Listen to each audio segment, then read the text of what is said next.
ये कहानी 367 ईसा पूर्व की है, जहाँ मिस्र के पिरामिड में ऐसी शक्तियां थी जिन्हें इंसान कभी नहीं समझ सकते। यहाँ पर बिच्छू राजा को दिखाया जाता है, जो अपनी सेना के साथ लगातार 7 सालों से युद्ध करता रहा और पूरी दुनिया पर राज करना चाहता था। लेकिन 8वें साल में बिच्छू राजा की हार होती है, जिसमें सजा के तौर पर उसको और उसकी सेना को मिस्र के पवित्र रेगिस्तान में मरने के लिए छोड़ दिया जाता है और उसके सभी सैनिक धीरे धीरे मारे जाते हैं। अब वो अकेला ही बचा था। अब वो थक कर मिस्र के देवता एबनीबियस का आह्वान करता है, जिससे वो उसकी जान बख्श दे और वो अपने दुश्मन को मार सके। बदले में उसको अपनी आत्मा को एबनीबियस देवता को देना होगा। देवता एबनीबियस उसकी पुकार सुनकर बिच्छू राजा की मदद के लिए अपनी सेना को भेजते हैं और उस सेना का सेनापति बिच्छू राजा को बनाते हैं। वे एबनीबियस देवता की सेना की मदद से अपने दुश्मनों को मार देता है और जैसे ही उसकी युद्ध में विजय होती है, देवता एबनीबियस उसकी आत्मा को अपने साथ ले जाते हैं, जैसा कि उसने देवता से करार किया था, और उसके हाथ का कड़ा भी वहीं पे गिर जाता है। उसकी सेना भी रेगिस्तान के अंधेरों में चली जाती है। कई हजार साल गुजर जाते हैं। वक्त आता है 1933 का। बिच्छू राजा की सेना आज भी उसी रेगिस्तान के अंधेरे में सोई है, लेकिन वो सेना आज भी जागना चाहती है। यहाँ पर रिंकू और सैली को दिखाया जाता है। इनका एक बेटा भी है जिसका नाम लेक्स है। अब वो उसी जगह पे होते हैं जहाँ पर बिच्छू राजा ने 10,000 साल पहले अपनी लड़ाई लड़ी थी। ये एक खुफिया दरवाजे के पास पहुँचते हैं। तभी सैली को अजीब से विजन आने लगते हैं कि कोई उस दरवाजे को खोल रहा है। सैली उस दरवाजे को उसी तरह खोलती है जैसे कि उसे विजन आए थे और दरवाजा खुल जाता है, जहाँ पर उन्हें एक बॉक्स मिलता है। जब ये इस बॉक्स को खोलते हैं तो उसके अंदर बिच्छू राजा का वही कणा होता है जो हजारों साल पहले युद्ध में गिर गया था, जब एबनीबियस देवता ने बिच्छू राजा की आत्मा निकाल ली थी। जैसे ही इस बॉक्स को खोलते हैं, वहाँ पर बहुत सारा पानी आ जाता है। ये लोग जैसे तैसे बच निकलते हैं। ये लोग अब बॉक्स को लेकर मिस्र शहर आ जाते हैं। उसके बाद मिस्र में ही एक हमनात्र जगह दिखाई जाती है, जो कि मुर्दों का शहर भी कहा जाता है। यहाँ पर खुदाई चल रही थी। वहाँ पर उन लोगों को अधेरी दुनिया की एक किताब मिलती है, जिसे मुर्दों की किताब कहा जाता था, जिसके मंत्रों को समझकर पढ़ा जाए तो किसी भी मुर्दे को जिंदा किया जा सकता था।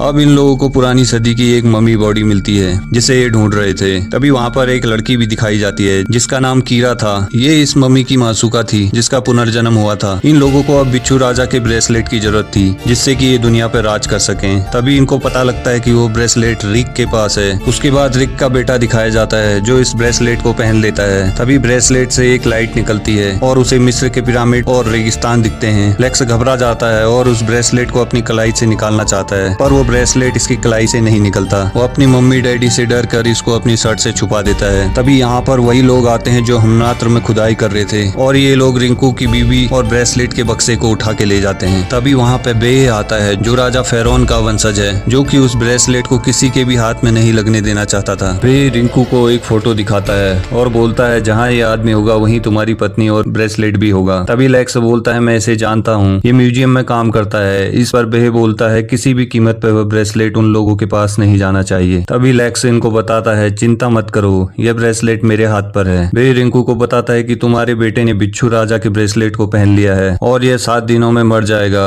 और 7 दिनों में बिच्छू राजा जाग जाएगा और तुम्हारे बेटे को भी 7 दिन के अंदर पिरामिड पर पहुंचना होगा, नहीं तो वो मारा जाएगा। और बिच्छू राजा जाग गया तो देवता एबनीबियस की सेना को भी जगा देगा। जो भी उसे मारेगा इस दुनिया पर राज करेगा। इसीलिए वो लोग उस मम्मी, जिसका नाम इमोटिव था, उसको जगाना चाहते थे, जिससे वह बिच्छू राजा को मार सकें और उसकी सेना को वश में करके दुनिया पर राज करें। तभी कीरा इमोटिव को मुर्दे की किताब से जिंदा कर देती है। वो ब्रेसलेट वाले बॉक्स को खोलते हैं, जिसमें ब्रेसलेट नहीं होता। तभी इमोटिव गुस्सा हो जाता है और रिक की बीवी को आग में फेंकने के लिए बोलता है, लेकिन रिक म्यूजियम में आकर उसे बचा लेता है और वो लोग म्यूजियम से भाग जाते हैं। वहीं इमोटिव ममीज को जिंदा करके इनके पीछे भेजता है। ये लोग कुछ ममीज को तो मार देते हैं, लेकिन कुछ ममीज रिक के बेटे लेक्स को उठा ले जाती हैं। रिक उनको बचाने की कोशिश करता है, लेकिन कामयाब नहीं होता। तभी वो लोग छोटे लड़के लेक्स को ट्रेन में ले जाते हैं और पिरामिड की तरफ जाते हैं। रिंकू भी अपने दोस्त की मदद से गर्म गुब्बारे पर बैठकर उन तक पहुंचने की कोशिश करता है। अब इमोटिव इंसानी रूप में आ जाता है और अपनी मासूका कीरा की पुरानी आत्मा को मौत की किताब से पढ़कर काली दुनिया से बुलाकर उसके अंदर डाल देता है। तभी वह कीरा को पुराने चित्र दिखाता है, जो आज से 16,000 साल पहले घटे थे, जिससे कि उसे पुरानी दुनिया की याद आ जाए। जब इमोटिव ऐसा कर रहा था तो ये ही चित्र रिंकू की पत्नी सैली को भी दिखाई देते हैं। सैली देखती है कि वो राजा फेरोन की बेटी है। जब कीरा और इमोटिव ने राजा फेरोन को मारा था तो यह सब देख रही थी। यही कारण था कि वह शुरू में पिरामिड के दरवाजे को खोल पाती है। तभी इन लोगों को वो ट्रेन दिखाई देती है, जिसमें इमोटिव लेक्स को ले गया था। ये लोग ट्रेन के पास जाते हैं, पर इमोटिव लेक्स को यहाँ से ले जा चुका होता है, लेकिन उन्हें यहाँ एक मॉडल दिखता है जो कि लेक्स ने बनाया था। अब ये समझ गए थे कि इमोटिव लेक्स को लेकर कहाँ जाएगा और ये सभी उसी गुब्बारे से निकल पड़ते हैं। तभी इमोटिव को ये पता चलता है कि रिक उसका पीछा कर रहा है। तभी वो जादुई शक्ति से पानी का भयानक चेहरा बनाता है और उसके उड़ने वाले गुब्बारे को क्रैश कर देता है। रिंकू, सैली और बे आगे पैदल बढ़ते हैं, लेकिन पायलट को वहीं पर रोक देते हैं जिससे कि वो अपना गुब्बारा सही कर सके। वो लोग पैदल जंगल में आगे बढ़ने लगते हैं। तभी उनको रात को इमोटिव के लोग दिखाई देते हैं जो मसाल जला के चल रहे थे। यहाँ पर छोटी मम्मीज आ जाती हैं जो बहुत सारे लोगों को मार देती हैं। इमोटिव के लोगों के साथ लेक्स भी होता है। तभी इमोटिव के लोग लेक्स को मारने ही वाले होते और ब्रेसलेट छीनना चाहते हैं, लेकिन मौका पाते ही रिक अपने बेटे को यहाँ से उठाकर भाग जाता है। रिक सुरक्षित जगह पर बेटे को ले जाता है। तभी लेक्स अपनी माँ से मिलता है और बताता है कि उसे सुबह होने से पहले पिरामिड में पहुंचना होगा। अगर हम वहां नहीं पहुंचे तो ये ब्रेसलेट मुझे मार देगा। रिक अपने बेटे को उठाकर पिरामिड की तरफ भागता है। सूरज उग गया था और धीरे धीरे रोशनी बढ़ रही थी। रोशनी उनके पीछे पीछे थी। इससे पहले कि सूरज की रोशनी इन तक पहुंचती, रिक पिरामिड के अंदर कूद जाता है जिससे लेक्स की जान बच जाती है। उसके हाथ से वह कड़ा खुल जाता है, उस कड़े को दूर फेंक देता है। तभी लेक्स की माँ और उसका भाई वहाँ पहुँच जाते हैं, लेकिन कीरा भी वहाँ पे पहुँच जाती है और सैली को चाकू मार देती है। उसकी मौत हो जाती है जिससे रिक बहुत दुखी होता है।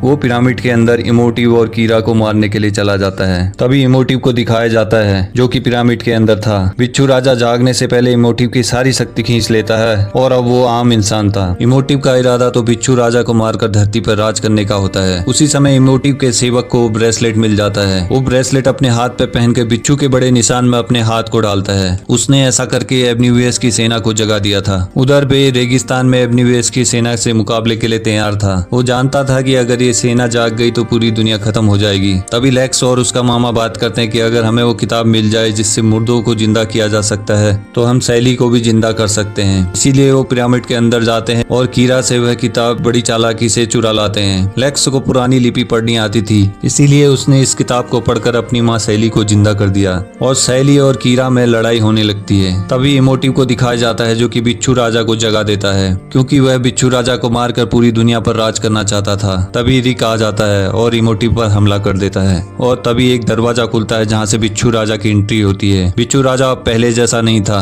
अब ये बहुत शक्तिशाली और आधे इंसान और आधे बिच्छू में बदल गया था। वो सबसे पहले इमोटिव पर हमला करता है। इमोटिव अपना इरादा बदल देता है। वह जान गया था कि इस हथियार से बिच्छू राजा को नहीं मारा जा सकता। वो बिच्छू राजा के सामने अपना सर झुका लेता है और बोलता है कि मैं तेरा गुलाम हूँ। वो रिक की तरफ इशारा करके बोलता है, तुझे तो रिक मारना चाहता है। यह देख के रिक पीछे भागता है और दीवार पर एक कलाकृति देखता है जिसमें बताया गया था कि बिच्छू राजा को सिर्फ एक भाले से मारा जा सकता है जो कि रिक के साले के पास था। तभी रिक का साला वहाँ पे आ जाता है। उसके हाथ में वही भाला था जो उन्हें खुदाई के दौरान मिला था। रिक उसे बोलता है, यह एक भाला है, इसे खोलो और मेरी तरफ फेंको। रिक का साला भाला खोलकर उसकी तरफ फेंकता है। बीच में इमोटिव आकर उस भाले को पकड़ लेता है। अब बाहर बे दिखाया जाता है जिसकी तरफ की मुर्दों की एक बड़ी सेना आ रही थी और सेना को हराना नामुमकिन था। तभी अंदर बिच्छू राजा रिक के साथ लड़ाई में आग के बीच में फंस जाता है। मौका पाकर इमोटिव उसकी तरफ वो भाला फेंक कर मारता है, लेकिन रिक उस भाले को पकड़ लेता है। बिच्छू राजा जैसे ही रिक के ऊपर हमला करने वाला होता है तो वह भाले को उसके दिल के आर पार घुसा देता है और उसे और उसकी सेना को नर्क में जाने को बोलता है। बिच्छू राजा राख में बदलकर पिरामिड के बाहर निकल जाता है। वहीं उसकी सेना भी बे के पास पहुंचते ही राख में बदल जाती है, क्योंकि बिच्छू राजा मारा जा चुका था। उसकी आत्मा पिरामिड से टकराती है और पिरामिड गिरने ही वाला होता है। पूरा पिरामिड हिल जाता है। रिक और इमोटिव उस जगह गिरने वाले होते हैं जहाँ पाताल के काले साए बुला रहे थे। रिक अपनी पत्नी को बोलता है यहाँ से चली जाओ, पर वह अपनी जान पर खेल के रिक को खींच लेती है। इमोटिव भी कीरा को बचाने के लिए बोलता है जिससे वह हजारों वर्षों से प्रेम करता था, लेकिन वो उसे छोड़कर भाग जाती है। ये देख इमोटिव बहुत दुखी होता है और नर्क में कूदकर अपनी जान दे देता है और उसका खात्मा हो जाता है। कीरा यहाँ से बाहर निकलने की कोशिश करती है, लेकिन बिच्छुओं के ऊपर गिर जाती है और वो उसे खा जाते हैं। रिक, लेक्स, सैली और उसका भाई यहाँ से निकलना चाहते हैं, पर सारे रास्ते बंद हो जाते हैं। उन्हें पिरामिड के टॉप पर ही जाना पड़ता है। जब ये लोग टॉप पे जाते हैं तो वहाँ इनके हॉट गुब्बारे वाला साथी आ जाता है और इन सबको उस गुब्बारे पे बैठाता है। तभी रिक का साला गुब्बारे से गिर जाता है और इसका पैर रस्सी पर अटक जाता है। वह देखता है कि पिरामिड के ऊपर बहुत बड़ा हीरा है जिसे वो उठा लेता है और पूरा पिरामिड रेत में समा जाता है और ये लोग यहाँ से चले जाते हैं। तभी इनको रास्ते में बे दिखता है जो इनको शुक्रिया बोलता है क्योंकि इनने सारी दुनिया को बचा लिया था। ऐसी ही मजेदार वीडियो देखने के लिए चैनल को लाइक और सब्सक्राइब करें। हमारी मेहनत के लिए एक लाइक और एक सब्सक्राइब तो बनता है। धन्यवाद।